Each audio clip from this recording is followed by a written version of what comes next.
প্রিয় শিক্ষার্থীবৃন্দ, ক্লাউড স্কুলের পক্ষ থেকে তোমাদেরকে জানাই স্বাগতম। আমাদের আজকের ভিডিওর টপিক হলো আমরা সেকেন্ড ইয়ারে যারা আছি, নিউ সেকেন্ড ইয়ার বা অলরেডি তো অনেকদিন পার হয়েই গেল। তো এই সেকেন্ড ইয়ারে ওঠার পরে যারা এখন পর্যন্ত পড়াশোনা করতে স্ট্রাগল করতেছো তাদের জন্য এই পরামর্শটা।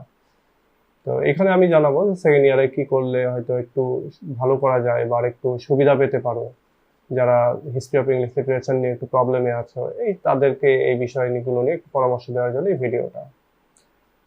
তো দেখো, সেকেন্ড ইয়ারে টোটাল তোমাদের 6টার মতো সাবজেক্ট আছে। এখানে বাংলা আছে 2টা, তো এই ব্যাপার নিয়ে কথা বলছি না। 2টা বা 3টা মনে হয় আছে, তো এটা নিয়ে কথা বলছি না। আমি শুধুমাত্র ইংরেজি যে কয়েকটা আছে সেটা নিয়ে কথা বলছি। তো দেখো, ইংরেজিতে শুরুতেই যেটা আসবে সেটা হচ্ছে যে রোমান্টিক পোয়েট্রি, তারপরে আছে হিস্ট্রি অফ ইংলিশ লিটারেচার, এরপরে আছে ড্রামা। ইন্ট্রোডাকশন টু ড্রামা বলা হচ্ছে, কারণ ড্রামা এই বছরই যেহেতু তোমরা প্রথম পাচ্ছ, যার জন্য ইন্ট্রোডাকশন বলা হচ্ছে। এরপরে রয়েছে অ্যাডভান্স রিডিং অ্যান্ড রাইটিং। তো অ্যাডভান্স রিডিং অ্যান্ড রাইটিং এর ব্যাপারে যদি বলতে যাই, তোমরা ফার্স্ট ইয়ারে পড়ে এসেছো, সুতরাং অ্যাডভান্স রিডিং অ্যান্ড রাইটিং সম্পর্কে আলাদা করে বলার কিছু নাই। ফার্স্ট ইয়ারের যে 100-100-200 মার্ক ছিল অ্যাডভান্স রিডিং এবং রাইটিং স্কিলের, সেটাই এখানে এখন 50-50-100 হয়েছে অ্যাডভান্স নাম দিয়ে আর কি, অ্যাডভান্স রিডিং অ্যান্ড রাইটিং। তো এখানে আলাদা যে কোনো কিছু আছে ব্যাপারটা এরকম না, ওই জিনিসগুলোই আছে, একটু মানে অর্ধেক অর্ধেক করে দেয়া আছে। তো এটা নিয়ে আর কিছু বলছি না। এবং এখানে যা একটু সমস্যা আছে, বিশেষ করে যে টোন, ভয়েস, এগুলো বের করতে হয়, তারপরে জনরা, এগুলো বের করতে হয়। তো ওইগুলো খুবই সামান্য বিষয়, এগুলো অল্প একটু চর্চা করলে এগুলো পারা যায়। তো এটা নিয়ে অত বোদার্ড হওয়ার কিছু না, এটা তোমরা পারবা। এবারে আসো, আমরা যাই হচ্ছে শুরুতেই ইন্ট্রোডাকশন টু ড্রামা নিয়ে কথা বলি। ইন্ট্রোডাকশন টু ড্রামা নিয়ে ক্ষেত্রে যদি বলতে যাই, তাহলে তোমরা যারা পড়তে পছন্দ করো, সাহিত্য পড়তে পছন্দ করো, তাদেরকে বলবো যে এই পার্টটা তাদের জন্য খুবই ইজি।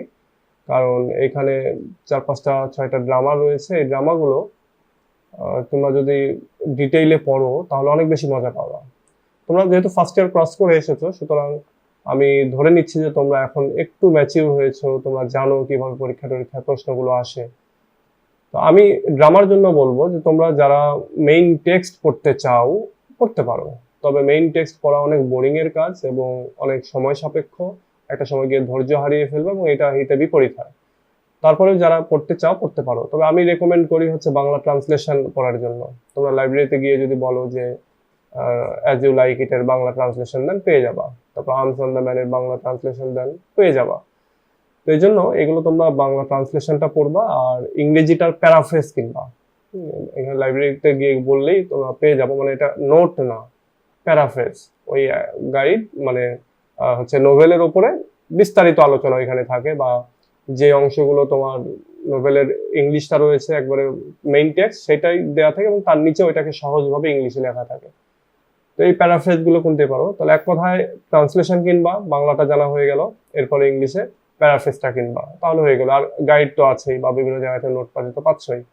একটা করে ড্রামার উপরে একবারে খেয়ে না খেয়ে 2-3-4 দিন করে সময় দাও, দেখবা যে ওটার খুঁটিনাটি সব জেনে ফেলবা। আর ড্রামার খুঁটিনাটি জানতে হলে আরেকটা কাজ করতে হবে, সেটা হলো তোমাকে ব্রিফ গুলো পড়ে ফেলতে হবে।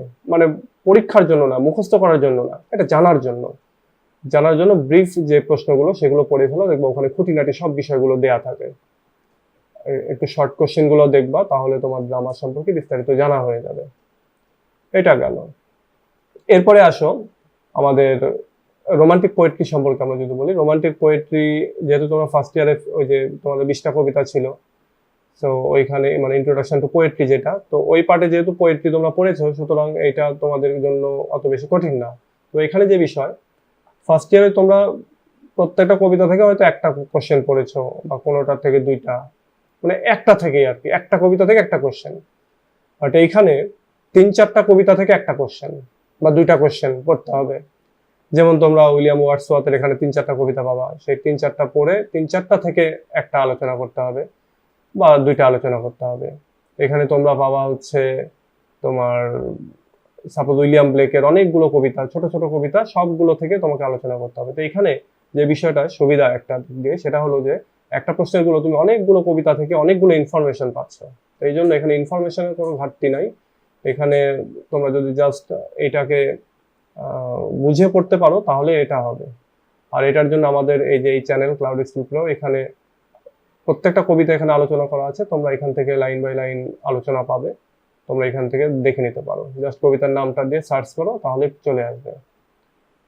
তো এই হচ্ছে কবিতার কথা।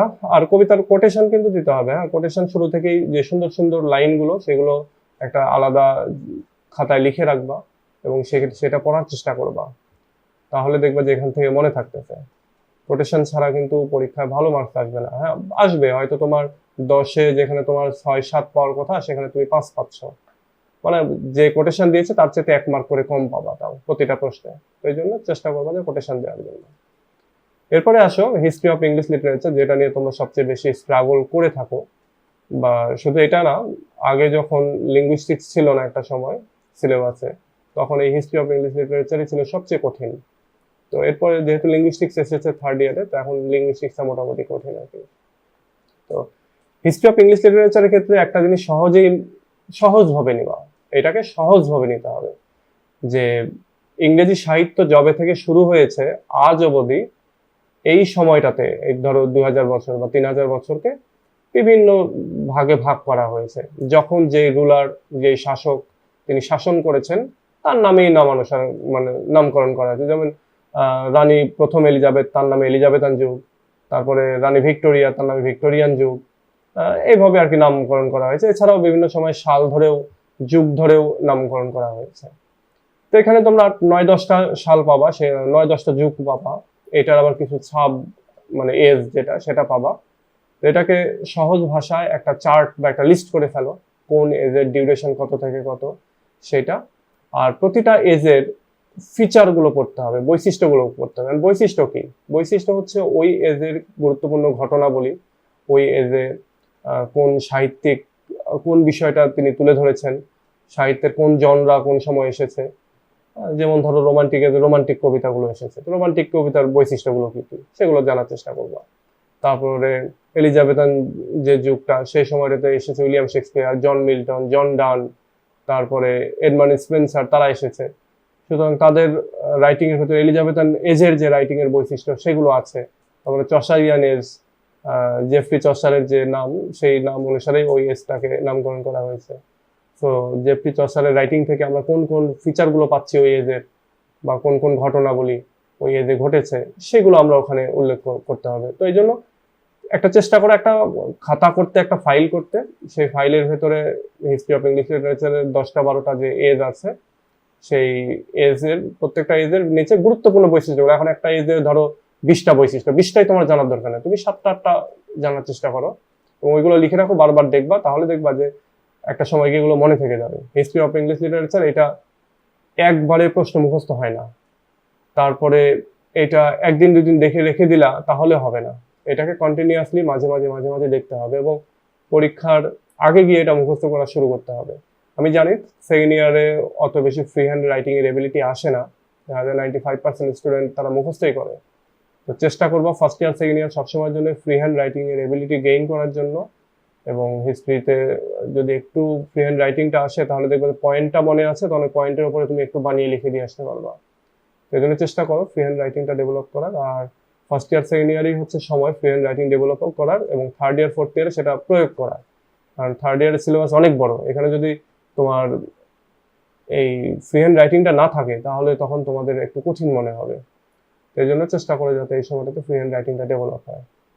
আচ্ছা, তো এই হচ্ছে আমাদের এই ইংলিশ চ্যাপ্টার নিয়ে, সেকেন্ড ইয়ার ইংলিশ চ্যাপ্টার নিয়ে আলোচনা। তো তোমাদের কারো যদি কোনো কিছু বলার থাকে ভিডিওর নিচে কমেন্টে জানিয়ে দিও, বা এরপরে যদি অন্য কোনো বিষয় নিয়ে এরকমভাবে আলোচনা করার দরকার হয় তাহলে সেটাও জানিয়ে দিও, আমি সেটা নিয়ে আলোচনা করবো। তো ঠিক আছে, আজকে এ পর্যন্তই। ভালো থেকো, পরবর্তীতে আবার অন্য কোনো ভিডিওতে কথা হবে। আল্লাহ হাফেজ।